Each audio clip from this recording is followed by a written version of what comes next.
Da li znate zašto je orhideja poseban cvet? Da li znate kakvu simboliku nosi ova nežna biljka? Da li znate kako možete koristiti orhideju kada je u pitanju uređenje prostora po feng shui principima? Ako vas zanimaju ove teme i ako ste dugo tražili odgovore na ova pitanja, ostanite sa mnom jer sada ćemo upravo o tome razgovarati.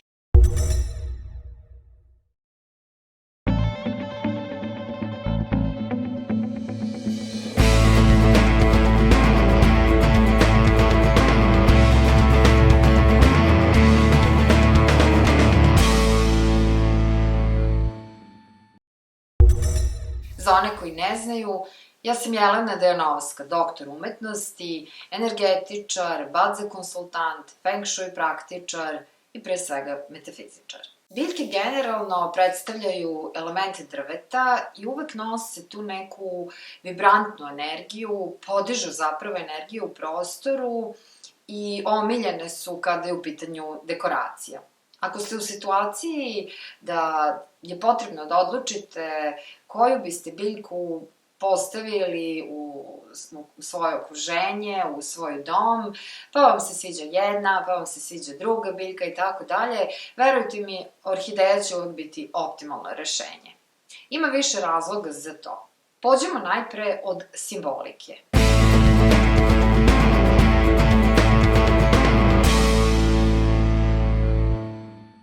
Orhideja pre svega simbolizuje lepotu, sreću u porodici, ljubav. Osim toga, orhideja predstavlja i perfekcionizam, ali i superiornost. Znate verovatno i sami da kada je orhideja u pitanju postoji ogroman izbor samih orhideja.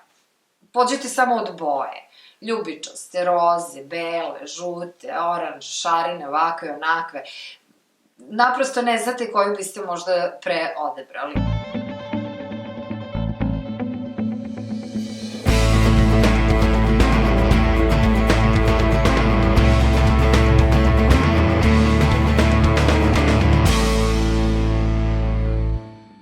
Ono što mogu da kažem je da se kraljicom svih orhideja smatra ljubičasta orhideja. Zašto je to tako? Zato što se smatra da ljubičasta orhideja donosi najviše sreće.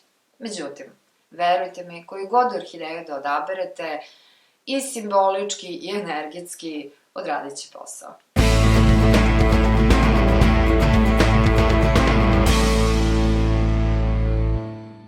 Ono što je možda značajnije i bitnije je gde ćete postaviti vašu orhideju.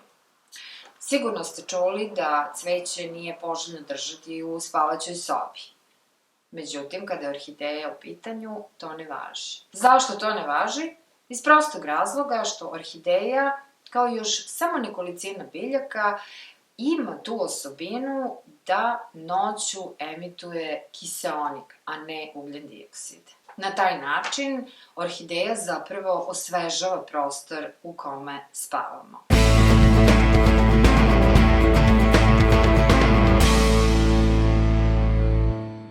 Budući da orhideja ima sposobnost da emituje pozitivnu energiju, odnosno chi, kao i većina biljaka, ona se može koristiti i kao aktivator energije u prostoru, u zavisnosti od toga što želite da aktivirate, ljubav, posao, karijeru i tako dalje. Orhideja takođe može predstavljati vanredan poklon, ako nekome želite da poklonite nešto zaista posebno. Samim tim što ste nekome poklonili orhideju, vi mu zapravo govorite da mu želite život ispunjen ljubavlju, srećom i generalno srećom u porodici. Ono što je još vrlo zanimljivo kod orhideje je da se smatra da ona prostor čisti od toksina. U pitanju su toksini koji se nalaze u kući, a rezultat su raznih hemijskih sredstava koje se koriste, mogu doći iz tepiha, iz šperploča, iz nameštaja, iz rastvarača i na razne druge načine. Neki ljudi i vole da drže orhideju na noćnom ormariću kada žele da imaju mnogo dece. Kad je u pitanju feng shui kao izraz ljubavi, za razliku od nas zapadnjaka koji često poklanjamo ružu, Kinezi izbegavaju da poklone cvet koji ima bodlje i koji deluje preteće. kao izraz ljubavi oni biraju zapravo božur. Međutim, i orhideja može biti odličan poklon kada želite da izrazite ovu vrstu emocije.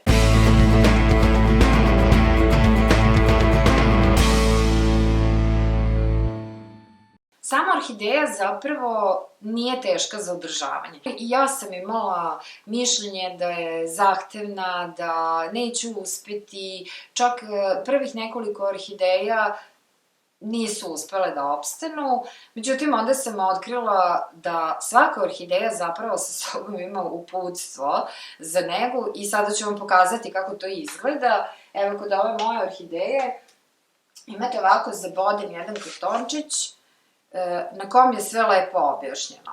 A ukratko rečeno, dovoljno je da jednom u 15 dana čitavu tu saksijicu spustite u činiju punu vode i držite nekih 10 do 15 minuta do momenta dok korenje ne dobije ponovo svoju zelenu boju. Naravno, potrebno je da je povremeno prehranjujete i da je održavate kao i svaku drugu biljku u vašem domu.